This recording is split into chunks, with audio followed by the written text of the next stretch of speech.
Skaitom toliau. Prieš išvykdamas į Jeruzalę, Ješua pasiėmė su savimi tik 12 mokinių ir kelyje jiems kalbėjo.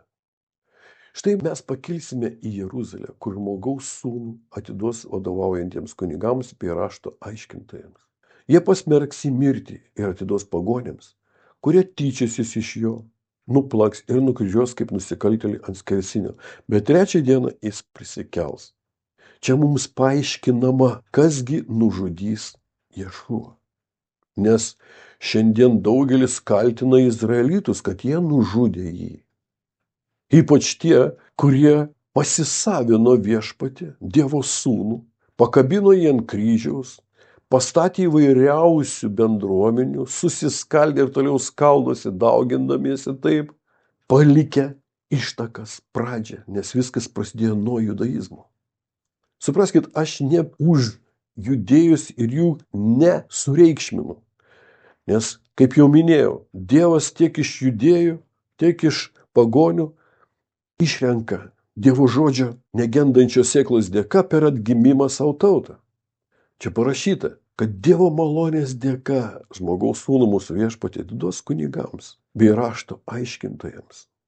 Tie, kurie žinodami raštą užmiršo santykį su Dievu ir kai atėjo gyvo Dievo sūnus, jie nepažino jo. Sako jie, dėl to, kad tai Dievo buvo malonė, pasmerks jį mirti. Jie nuteis jį mirti, nes tai buvo Dievo numatyta. Nes jeigu jis nebūtų miręs, tu šiandien nebūtum turėjęs jokių šansų. Ir atiduos pagonims. Tai yra Romoje tuo metu tarnaujančiai Romos kohortai, kuri buvo sudaryta iš Filistinų ir Sirų. Sako, jie tyčiosis iš jo. Ir aš nenoriu savo gilintis, kaip jie tyčiojasi iš jo. Nuplaks jį ir nukryžiuos kaip nusikaltėlį ant skersinio. Todėl nužudė jį pagonis, o ne tikrieji izraelitai. Šlovė Dievui, kad šiandien dėka šventosios dvasios daugelis iš mūsų, kuris Dievas numatė, įskiepė ir mes esame jo tautos dalis, mes turime šansą tapti tikraisiais izraelitais, kurie apipjaustyti iš vidaus ir iš išorės. Po šių žodžių prieš juos prisiartino Zabdajaus sūnus su savo motina. Ji nusilenkė prašydama patenkinti jos prašymą. Ješua paklausė, ko nori? Tai jie atsakė, pažadėk man, kad tada, kai tapsi karaliumi, šitie abu mano sūnus sėdės vienas tavo dešinėje, o kitas kairėje. Ješua atsakė, nežinai, ko prašai. Bet gimimo visą laiką žmogus mąstys, planuos ir įtakos viską aplinkui, kad tik tai susireikšminti, kad tik susikurti garantijas, kad būti gerbiamam, pripažinta. Ješua atsakė, nežinai, ko prašai, nes prašai. Ir kalbi kaip Kefa arba Petras, per kurį velnias norėjo stabdyti, kad tik Ješua nebūtų nukryžiuotas. Jis toliau klausė, ar galite gerti taurę, kurią aš ruošiuosi išgerti? Kokie taurės ruošiasi išgerti ir apie kokią čia taurę eina kalba? Jie atsakė, galime, nes kaip ir Kefa arba Petrui šventoji dvasia paaiškino, o ne jo supratimai žmoniški. Galime, nes taurė tai krikštai. Tuomet jis tarė, taip, mano taurė jūs gersite, bet kas sėdės mano dešinėje ir kairėje, ne man spręsti, tai sprendžia mano tėvas. Jis sako ir mums šiandien, aš einu numirti, kad jūs galėtumėte išgerti mano taurę. Tai yra praeiti mano pėdomis, nes aš praėjau vandens, dvasios ir ugnies krikštus. Čia kalbama apie krikštus, kuriuos mums reikia žingsnis po žingsnio išgyventi savo gyvenime, nes vandens krikštas. Tai atsižadėti nuo pasaulio Dievo jėga. Nenusižudyti, bet būti laisvam nuo teikiamo šio pasaulio sistemos. Nemylėti, kas pasaulyje. Nevergauti tam, kas pasaulyje. Dvasios krikštas išsilaisvinti žingsnis po žingsnio nuo senos prigimties, kurią paveldėjom per tėvų tuštybę. Ir ugnies krikštas. Nebegyventi savo ir dėl savęs, o dėl to, kuris numirė mus ir prisikėlė. Ugnies krikštas. Supraskit, koks bebūtų atnaujintas protas, jis vis vien norės susireikšminti, nes neapipjausit. Jis turi praeiti ugnies krikštą. Štai po ko mūsų žinios, laipsniai, pasiekimai nebetenka gelonės. Ir mes pradedame nebeskaičiuoti, nebeskubėti, o visą laiką pasitikim Dievu. Kaip savo gyvenime, taip ir kito žmogaus gyvenime. Kada apie tai išgirdo kiti 10, jie supyko ant tų brolių. Kaip jie galėjo čia, kaip čia išdrįso, oi, kokie gudruočiai, tipo. Bet Ješua pasivadinos ir tarė, jūs žinote, kad pas pagonis valdovai tampa tironais, o jų viršininkai diktatoriais. Tarp jūsų to neturi būti. Priešingai, bet kas iš jūsų nori tapti lyderiu, turi tapti jums tarnu. O kas nori būti pirmas, turi tapti jums vergu. Tapti. Tai yra Dievas turi padaryti tai. Padaryti, kad tu taptum kažko, Dievas turi padaryti. Arba Dievo žodis turi tavyje uždegti procesą, po kurio tu tapsi.